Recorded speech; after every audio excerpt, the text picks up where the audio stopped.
खबर जहां सुल्तानगंज गोलीकांड मामले में नगर सभापति राजकुमार गुड्डू की मौत हो गई है। इलाज के दौरान पटना मेदांता में मौत हो गई है। 28 अप्रैल को गोलीबारी में घायल हुए थे। नगर परिषद कार्यालय में गोलीबारी हुई थी। कार्यालय में ईओ की हत्या हुई थी। सभापति को भी उस दौरान गोली लगी थी। मुख्य आरोपी रामधनी यादव मुठभेड़ में मारा गया था। 2 अन्य आरोपी पहले ही जेल भेजे जा चुके हैं। तो बड़ी खबर भागलपुर से बता रहे हैं, जहां सुल्तानगंज गोलीकांड मामले में अब नगर सभापति राजकुमार गुड्डू के मौत की खबर सामने आई है।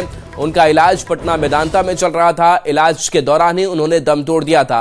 आपको 28 अप्रैल की घटना की भी तस्वीर दिखा रहे हैं, जो सीसीटीवी फुटेज सामने आया था, जहां गोलीबारी हुई थी। और बता दें कि उस वक्त नगर परिषद कार्यालय में गोलीबारी हुई थी और उस दौरान कार्यालय में ईओ थे। ईओ की हत्या कर दी गई थी और ईओ की हत्या के साथ साथ सभापति को भी गोली लगी थी, जो इलाजरत थे। लेकिन अब उनकी मौत की भी खबर सामने आ चुकी है। मुख्य आरोपी इस बीच रामधनी यादव मुठभेड़ में मारा भी गया। पुलिस ने कार्रवाई की थी, एक्शन लिया था। 2 अन्य आरोपी पहले ही जेल भेजे जा चुके हैं। तो ये 3 तस्वीर इस पूरी घटनाक्रम से जुड़ी हुई दिखा रहे हैं, जहां पर ये 28 अप्रैल को फायरिंग हुई थी, जिसका सीसीटीवी फुटेज आप देख रहे हैं। और 28 अप्रैल को जब फायरिंग हुई थी तो गंभीर रूप से सभापति घायल हुए थे और आज इलाज के दौरान मौत की खबर सामने आ रही है। नगर सभापति राजकुमार गुड्डू की मौत हो गई है। इलाज के दौरान पटना मेदांता में मौत हुई है। हालांकि इस मामले में एक्शन भी हो चुका है। जो मुख्य आरोपी है उसका एनकाउंटर भी पुलिस ने किया और पुलिस ने बताया कि अगर किसी भी तरीके से अपराधी अपराध करेंगे तो बख्शे नहीं जाएंगे। लेकिन अब तस्वीर और एक दुखद खबर जो है वो सभापति को लेकर के सामने आ रही है, जहां वो मृत घोषित कर दिए गए हैं और नगर सभापति की मौत की खबर सामने आई है। तो इलाज के दौरान पटना मेदांता में ये मौत हुई है। तो बड़ी खबर आपको बता रहे हैं, सुल्तानगंज गोलीकांड मामले को लेकर के 2 जो आरोपी हैं जेल भी इस मामले में भेजे गए हैं। तो ये तस्वीर भी है साथ साथ, जहां पर इस पूरी घटनाक्रम को अंजाम दिया गया था। सभापति को गोली लगी थी। मुख्य आरोपी रामधनी यादव मुठभेड़ में मारा जा चुका है। और देखिए, पटना से बड़ी खबर, जहां आईआईटी कैंपस में छात्र हर्षित की मौत हो गई है। करंट लगने से छात्र की मौत हो गई है। बीटेक 4th ईयर के छात्र की मौत की खबर है। क्रिकेट खेलने के दौरान करंट लगा है। बिजली के पोल में यह करंट लगा था। तेलंगाना का रहने वाला हर्षित था। तो बड़ी खबर, जहां पटना से आईआईटी कैंपस में छात्र हर्षित की मौत की खबर है। क्रिकेट खेलने के दौरान करंट लगा था और अब उसकी मौत की खबर सामने आ रही है। बता दें कि बीटेक 4th ईयर के छात्र की मौत हो गई है और बिजली के पोल में करंट लगा था। तेलंगाना का रहने वाला हर्षित था, इलाजरत था और उसकी मौत की खबर निकल करके सामने आई है। तो पटना से ये बड़ी खबर, जहां आईआईटी कैंपस में छात्र हर्षित की मौत की खबर है। करंट लगने से छात्र की मौत हो गई है। बीटेक 4th ईयर का ये छात्र बताया जा रहा है। तेलंगाना का रहने वाला छात्र, लेकिन इसके साथ हादसा हुआ। क्रिकेट खेल रहा था, इसी दौरान करंट की चपेट में आया और अब उसकी मौत की खबर सामने आ रही है। तो पटना से ये बड़ी खबर, जहां आईआईटी कैंपस में छात्र हर्षित की मौत हो गई है। इस मौत के बाद से परिवार वालों को भी सूचना दे दी गई है। हालांकि घर वाले तेलंगाना में रहते हैं तो वक्त लगेगा उनको आने में। अमरजीत हमारे साथ न्यूज़ 18 संवाददाता फोन लाइन पर हैं। अमरजीत, ये हादसा कैसे हुआ? अब हर्षित की मौत हो गई है, क्या अपडेट है?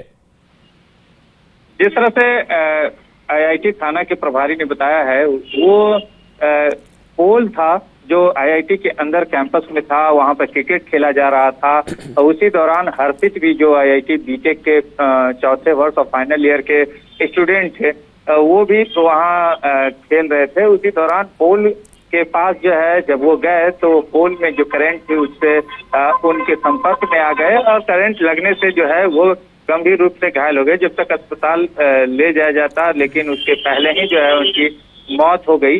तो कैंपस के अंदर ही जो है फिलहाल जो है बॉडी अभी रखी हुई है और परिजनों को भी इस बात की सूचना दे दी गई है। बताया जाता है कि जो हर्षित हैं वो तेलंगाना के रहने वाले हैं और यहाँ पर आईआईटी में पढ़ाई कर रहे थे। फिलहाल जो है आईआईटी के निदेशक दिल्ली गए हुए हैं और जो डीन है वो कैंपस में पहुंचे हैं और इसकी जो है जांच कर रहे हैं। साथ में आईआईटी के थाना अध्यक्ष जो है वो भी एफएसएल की टीम को बुलाया है और वो भी जांच कर रहे हैं। सबको पोस्टमार्टम के लिए जो है भेजा जाएगा। उसके बाद जो है क्या आता है उसके तहत जो है एफआईआर या फिर जो है जो यूडी केस दर्ज किया जाएगा। फिलहाल जो है प्रथम दृष्टया करंट लगने से मौत ही बताया जा रहा है और उसी के तहत जांच भी किया जा रहा है। जी चलिए, शुक्रिया अमरजीत इस अपडेट के लिए। पटना से बड़ी खबर, जहां एक व्यक्ति की गोली मारकर हत्या कर दी गई है। दीदारगंज के खानपुर इलाके में हत्याकांड को अंजाम दिया गया है। 24 घंटे के भीतर दूसरी बड़ी घटना हुई है। दिन दहाड़े राम प्रवेश की हत्या की गई है। पुलिस ने पूरे मामले में जांच अब तेज कर दी है। तो पटना से ये बड़ी खबर, जहां एक व्यक्ति की गोली मारकर हत्या कर दी गई है। 24 घंटे के भीतर ये दूसरी बड़ी घटना को अंजाम दिया गया है। दिन दहाड़े राम प्रवेश की हत्या कर दी गई है। पुलिस ने पूरे मामले की जांच तेज कर दी है। बड़ी खबर नवादा से है, जहां 14 साल के बच्चे का शव मिलने के बाद लोगों ने जमकर बवाल किया और सड़क पर आगजनी कर विरोध प्रदर्शन किया। घटना मुफस्सिल थाना क्षेत्र के गोदी पहाड़ी के पास की है। शुक्रवार से 14 साल का वंशराज लापता था और परिजन लगातार उसकी तलाश कर रहे थे। अचानक आज सुबह तालाब के पास शव मिला, जिस पर कई जगह नुकीले हथियार से हमले के निशान थे, जिसके बाद परिवार का गुस्सा भड़क गया और जमकर बवाल हुआ। परिजनों का आरोप है कि बच्चे के 4 दोस्त शुक्रवार को उस घर से बुलाकर ले गए थे और तभी से उसका कोई अता पता नहीं मिल रहा था। फिलहाल पुलिस ने पूरे मामले की पड़ताल शुरू कर दी है और एफएसएल की मदद से हर एंगल से जांच की जा रही है। एगो पंडित जी है, मोहन पंडित संकट मोचन, उसका बेटा का नाम राज है। वही इसको बुला के ले गया कि चलो लंच में लिट्टी खिलाएंगे रोड पर। 2 लड़का बाइक से वजह से था, 3 गो रोड पर से टोटो कैले था। फिर इसको टोटो से बैठा करके ले गया गोनी पहाड़ी दने किधर। हम लोग आज तक ये सब नहीं देखे किधर पहाड़ी क्या है। इतना बिराना जगह में ले जाके इतना बेदर्दी से और दिन भर छिपाया बात को कि हम नहीं जानते किसके साथ गया। वही मेन मार के आके सब सो गया अपना। एकदम पूरा दोनों आँख निकला हुआ है, उसका कान कटा हुआ है, उसका हाथ टूटा हुआ है। उसका ये कैसे कहें, कैसे कुछ नहीं पता है। इतना सीधा वंशराज। वहाँ भी ये लोग पहुँचे थे ना, होगा बाद में पोस्टमार्टम रिपोर्ट आने के बाद क्लियर होगा। एफएसएल की टीम जांच की है सर, लगता है कि इनका न्याय मिल जाएगा ना, हटाने फिर वही होगा। गया जिससे बड़ी खबर, जहां गरुआ प्रखंड के थाना भिका गांव में तिलक समारोह का भोज खाने के बाद 33 लोगों की तबीयत बिगड़ गई। सभी को उल्टी, दस्त, पेट दर्द और बुखार की शिकायत होने पर सामुदायिक स्वास्थ्य केंद्र गुरुआ में भर्ती कराया गया। बताया जा रहा है कि सभी लोग राहुल राज के तिलक समारोह में शामिल हुए थे। डॉक्टरों ने शुरुआती जांच में फूड पॉइजनिंग की आशंका जताई है। चिकित्सकों के अनुसार दूषित भोजन खाने से लोगों की तबीयत बिगड़ी। फिलहाल सभी मरीजों का इलाज चल रहा है और उनकी हालत खतरे से बाहर बताई जा रही है। का भोजन बनता है और उसमें फूड पॉइजनिंग की बहुत ज़्यादा संभावना होती है, क्योंकि जैसा लक्षण मिल रहा है, उल्टी हो रहा है, पकाना हो रहा है, किसी को बुखार है, किसी को पेट में मरोड़ है, ये सारा लक्षण फूड पॉइजनिंग है। सभी मरीजों में एक ही सिम्टम देखा सब पे एक ही लक्षण आ रहा है। तो हम लोग यहाँ पे जितनी सुविधा उपलब्ध है उसको हम लोग देख पा रहे हैं। वैशाली से बड़ी खबर, जहां हाजीपुर रेल ट्रैक पर कैमरा बरामद हुआ है। रेल ट्रैक पर संदिग्ध आतंकी कैमरा मिला है। सराय स्टेशन के पास ये आईपी सीक्रेट कैमरा लगा हुआ था। पाकिस्तान कनेक्शन की आशंका है। सुरक्षा एजेंसियों में हड़कंप मचा हुआ है। एटीएस एसटीएफ जांच में जुटे हैं। 4G सिम से ये ऑपरेट हाईटेक कैमरा हो रहा था। तो बड़ी खबर वैशाली से, जहां हाजीपुर रेल ट्रैक पर एक कैमरा मिला है। पाकिस्तान कनेक्शन की आशंका जताई जा रही है। रेल ट्रैक पर इस संदिग्ध आतंकी कैमरा मिला है। एटीएस एसटीएफ इस मामले की जांच में जुटे हुए हैं। सराय स्टेशन के पास ये सीक्रेट आईपी कैमरा लगा था, जो 4G सिम से ऑपरेट हो रहा था। पाकिस्तान कनेक्शन की आशंका है। सुरक्षा एजेंसियों में हड़कंप है और इस मामले की जांच जारी है। तो बड़ी खबर इस बीच वैशाली से प्रफुल्ल हमारे साथ न्यूज 18 संवाददाता जुड़ गए हैं। प्रफुल्ल, रेल ट्रैक पर संदिग्ध आतंकी कैमरा मिलना, किस तरीके की इसमें टेक्निकलिटी है और क्या जानकारी मिल रही है? पाकिस्तान कनेक्शन की भी बात सामने आ रही है। जी बिल्कुल, देखिए एक बहुत ये गंभीर मामला है और ये सामने आया है जब रेलवे ट्रैक के पास ये सराय स्टेशन है और हाजीपुर मुजफ्फरपुर रेलखंड पे सराय स्टेशन है, उसके पास 43 नंबर संपार संख्या के पास जो सिग्नल लगा हुआ है उस पे ये कैमरा लगा हुआ पाया गया। और उसके बाद जब कैमरे की जांच की गई तो उस कैमरे में जो आईपी कैमरा है ये जिसमें बहुत सारे जो फोटो है तस्वीर वो उस तरह के मिले हैं, संदिग्ध है, जिसकी सूचना जो है उसके बाद वरीय पदाधिकारी को दी गई और इस मामले में एटीएस और एसटीएफ की भी एंट्री हुई है। एजेंसियां जो है वो पूरे मामले की जांच कर रही हैं। ये इसका कनेक्शन जो है वो कहीं ना कहीं पाकिस्तान कनेक्शन भी खंगाला जा रहा है, कर्नाटक से लिंक होने की बात बताई जा रही है और ये बताया ये जा रहा है कि जो वहाँ के स्टेशन मास्टर मनोज कुमार है उन्होंने इसको लेकर एक एफआईआर भी दर्ज कराई है और एफआईआर के आधार पर जो है पूरे मामले की जांच की जा रही है। बताया ये जा रहा है कि किसी कोई युवक आया था जिसने एनजीओ का सदस्य अपने आप को बताया और उसके बाद इस कैमरे को लगाकर वहां से चला गया। तो कहीं ना कहीं रेलखंड के मॉनिटरिंग की भी बात सामने आ रही है कि आतंकी जो है इस रेलखंड की रेकी कर सकते हैं, कोई बड़ा हादसा हो सकता है। इन तमाम पहलुओं को गंभीरता से और गहनता से जांच की जा रही है। सुरक्षा एजेंसियां जो है वो अलर्ट मोड पे हैं और लगातार इस कैमरे की जो है बारीकी से जांच की जा रही है। उसके अलावा जो कैमरे में जो तस्वीरें कैद हुई है या क्या कुछ उसमें रिकॉर्ड किया गया है, ये सब डेटा जो है वो खंगालने में सुरक्षा एजेंसी लगी हुई है। फिलहाल एक बड़ा थ्रेट और एक बड़ी गंभीर जो है साजिश उसका पता चला है और पुलिस भी इस मामले में अपने स्तर से जांच पड़ताल करने में जुट गई है। जी शुक्रिया प्रफुल्ल इस अपडेट के लिए।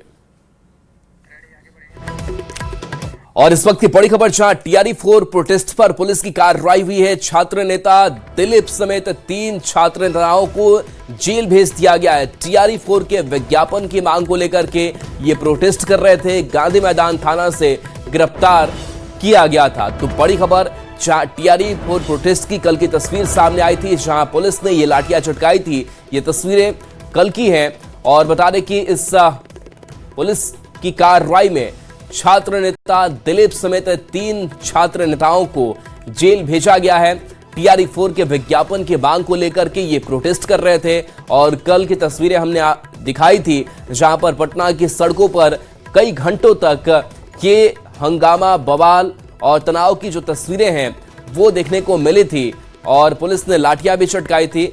रशनीश हमारे साथ न्यूज़ 18 संवाददाता फोन लाइन पर है। रशनीश, अब छात्र नेता दिलीप समेत 3 छात्र नेताओं को जेल भेजा गया है, क्या अपडेट इस प्रोटेस्ट मामले को लेकर? देखिए, कल हजारों की संख्या में जो है छात्र नेता दिलीप जो है उनके नेतृत्व में आंदोलन किया गया था और पटना कॉलेज से जो प्रोटेस्ट हुआ था पटना के जेपी गोलंबर तक पहुंचा था और वहां पर पुलिस ने लाठीचार्ज भी किया था। इस बीच छात्र नेता दिलीप समेत 3 जो अभ्यर्थी हैं, छात्र नेता हैं, उन्हें पुलिस ने गिरफ्तार कर लिया था और सभी को गांधी मैदान पुलिस जो है रात तक हाजत में रखी है। सुबह में मेडिकल चेकअप किया गया और अभी बेऊर जेल में जो है भेज दिया गया सभी को। जी चलिए, शुक्रिया इस अपडेट के लिए आपका।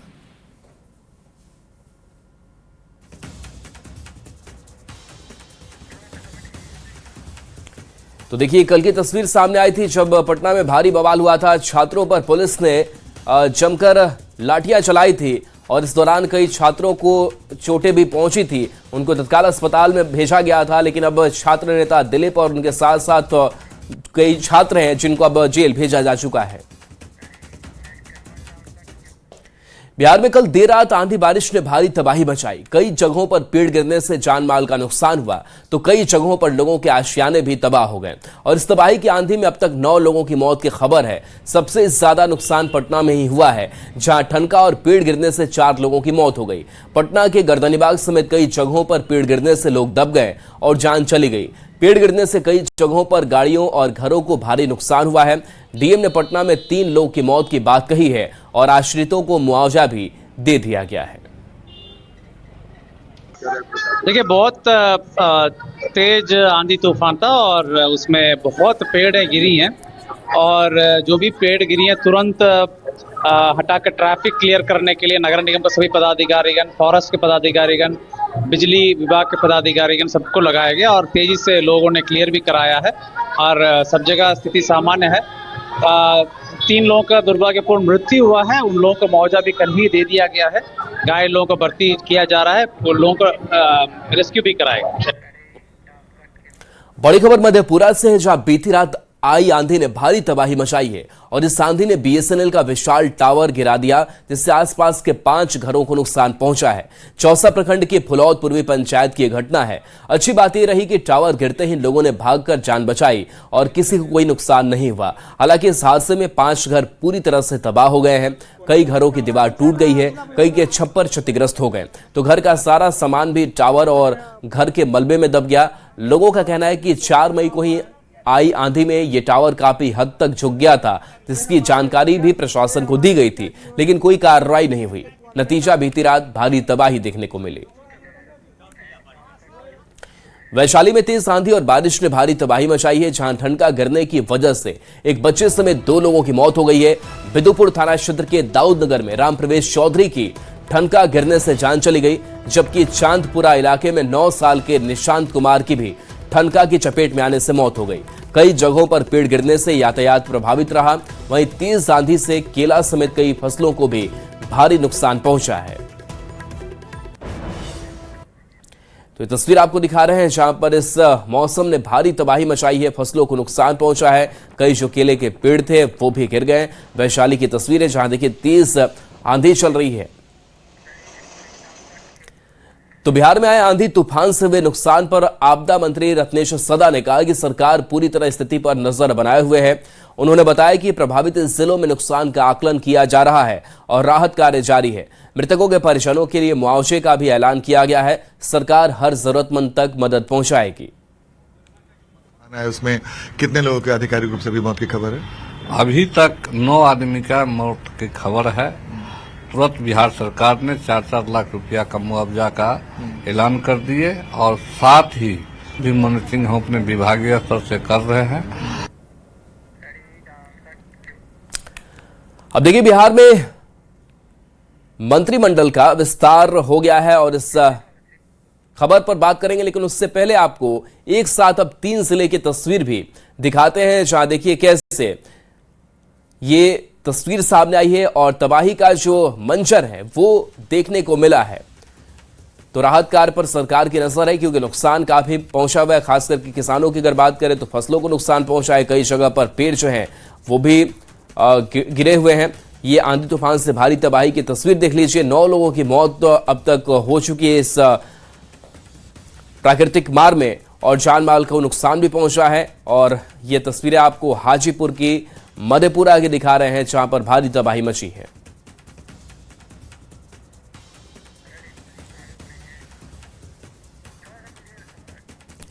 तो देखिए, 9 लोगों की मौत अब तक इस आंधी बारिश के मौसम में हो चुकी है। लगातार प्रशासन की तरफ से भी लोगों को सतर्क किया जा रहा है। और देखिए, अब बात करते हैं बिहार में मंत्रिमंडल विस्तार की। तो बिहार में मंत्रिमंडल विस्तार हो चुका है। 7 नेता पहली बार मंत्री बने हैं। वहीं पिछली सरकार में मंत्री रहे 3 नेताओं को इस बार मौका नहीं मिला है। मंत्रिमंडल में शामिल मंत्रियों में रमा निषाद सबसे अमीर हैं। बिहार के नए मंत्रिमंडल में शामिल मंत्रियों की संपत्ति को लेकर दिलचस्प आंकड़े भी सामने आए हैं। 35 मंत्रियों में से 32 मंत्री करोड़पति हैं, जबकि सिर्फ 3 मंत्रियों की संपत्ति 1 करोड़ से कम है। सबसे अमीर मंत्री पिछड़ा एवं अति पिछड़ा कल्याण मंत्री रमा निषाद हैं, जिनकी संपत्ति करीब 31.85 करोड़ रुपए बताई गई है।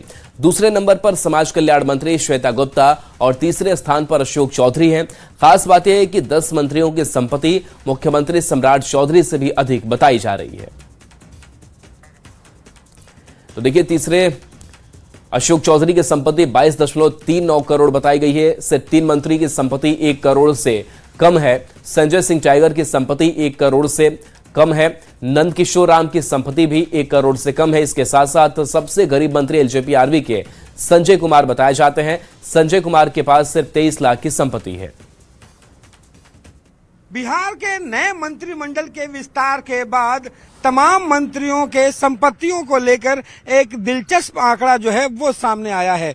जी हां, अभी तक जो तमाम 35 मंत्री जो हैं जिन्होंने शपथ लिया है, उसमें से 32 मंत्री ऐसे हैं जो करोड़पति हैं। सिर्फ 3 ही मंत्री ऐसे हैं जिनकी संपत्ति जो है 1 करोड़ से कम है। लेकिन खास बात यह है कि यहाँ पे लगभग 10 मंत्री ऐसे हैं जिनकी संपत्ति मुख्यमंत्री सम्राट चौधरी से भी ज्यादा है। और सबसे खास बात यह है कि इसमें जो महिलाओं की जो संपत्ति है, जो महिला मंत्री हैं, उसमें इनकी जो संपत्ति है उसकी औसत संपत्ति पुरुषों के जो मंत्री हैं उसके संपत्ति से लगभग 5 गुना ज्यादा है। सबसे जो अमीर इस मंत्रिमंडल में जो मंत्री हैं वो पिछड़ा और अति पिछड़ा जो कल्याण मंत्री हैं रमा निषाद, उनकी संपत्ति जो है वो लगभग 31.86 करोड़ रुपया जो है वो बताई जा रही है। और दूसरे जो नंबर पे सबसे अमीर जो यहाँ पे करोड़पति जो मंत्री हैं वो भी महिला हैं, श्वेता गुप्ता, जो समाज कल्याण मंत्री जो हैं वो बनाई गई हैं। और समाज कल्याण मंत्री जो श्वेता गुप्ता हैं उनकी भी संपत्ति जो है वो दूसरे नंबर पर है और जो सबसे ज्यादा उनकी बताई जा रही है, उनकी संपत्ति 29.24 करोड़ रुपए है। वहीं तीसरे नंबर पर जो है अशोक चौधरी हैं, जो इस बार जो है खाद्यान्न और आपूर्ति मंत्री जो बनाए गए हैं वो 22.39 करोड़ रुपए की संपत्ति तीसरे नंबर पर हैं। इसके अलावा दिलीप जायसवाल हैं, बुल्लो मंडल हैं, विजय सिन्हा हैं, ये तमाम मंत्री जो हैं करोड़पति मंत्री में शामिल हैं। वहीं अगर मुख्यमंत्री सम्राट चौधरी की अगर बात करें तो उन्होंने जो हलफनामा दिया है उसके मुताबिक 6.38 करोड़ रुपया जो है उनकी संपत्ति बताई गई है। जो इससे कम से कम 10 ऐसे मंत्री हैं जो इनसे ज्यादा हैं। सबसे खास बात यह है कि कुल अगर मंत्रियों की अगर बात करें तो कुल मंत्रियों की जो कुल संपत्ति है वो लगभग 220 करोड़ रुपया आकी जा रही है। खास बात यह है कि इसमें सिर्फ 3 ऐसे जो मंत्री बताए जा रहे हैं, जैसे एक संजय सिंह टाइगर हुए और दूसरा जो है वो संजय सिंह जो नए मंत्री बनाए गए हैं वो शामिल हैं। तो ये 2-3 जो मंत्री हैं वो मंत्री जो हैं उनका जो आंकड़ा है वो 1 करोड़ रुपया से कम है। लेकिन ये जो दिलचस्प आंकड़ा है कि सबसे जो ज्यादा से ज्यादा जो अमीर यहाँ पे जो मंत्रिमंडल में शामिल लोग हैं उसमें महिलाएं सबसे ज्यादा अमीर हैं और लगभग 5 गुना अधिक पुरुष मंत्रियों से उनके पास संपत्ति है। और खास बात यह है कि मुख्यमंत्री सम्राट चौधरी से 10 ऐसे ज्यादा मंत्री हैं जिनकी संपत्ति उससे ज्यादा करोड़ों में आकी जाई है। कैमरा पर्सन सुबोध के साथ रवि एस नारायण, न्यूज 18 पटना। बिहार के नए नगर विकास मंत्री नीतीश मिश्रा ने अपनी प्राथमिकता बताई है। उन्होंने कहा है कि राजधानी पटना सहित जितने भी प्रमुख शहर हैं वहां नागरिकों को पहले से ज्यादा बेहतर सुविधा देने की दिशा में तेजी से काम किया जाएगा। बिहार में विकसित हो रहे 11 सैटेलाइट टाउनशिप पर भी विभाग की विशेष नजर है। नीतीश मिश्रा ने कहा कि नया शहर ऐसा बनेगा कि वहां हर वो सुविधा हो जो नागरिकों को चाहिए, साथ ही बड़े पैमाने पर निवेश भी आ सके। शहरीकरण की जब हम बात करते हैं तो एक प्रमुख उसमें आता है ईज ऑफ लिविंग, कि जो लोग शहर में जो लोग रह रहे हैं, क्योंकि शहर के लोग तभी जाते हैं जब उनको एक बेटर लिविंग स्टैंडर्ड मिलता है, उनको सुविधाएं मिलती हैं।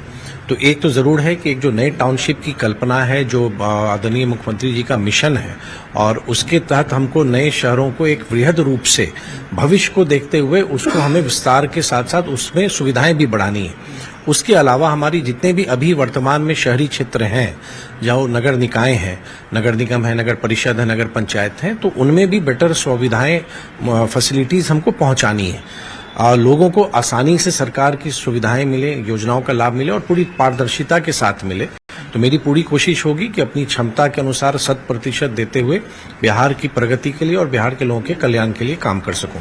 चूंकि 11 सैटेलाइट टाउन से बनाने के लिए सर बड़े निवेश की जरूरत पड़ेगी और बिहार सरकार ने कहा भी है, मुख्यमंत्री ने भी कहा है कि 5 लाख करोड़ का निवेश बिहार में आएगा। आपको लगता है कि नगर विकास विभाग उस पर सबसे महत्वपूर्ण रोल अदा करने वाला है? नहीं, देखिए, मेरा जो एक उद्योग मंत्री और पर्यटन मंत्री के तौर पर जो एक अनुभव रहा, और अब वो समय बदल चुका है। अब बिहार के बारे में भी निवेशक सोचने लगे हैं और बिहार एक ऐसा राज्य है जहां पे संभावनाएं बहुत ज्यादा हैं प्राइवेट इन्वेस्टमेंट की।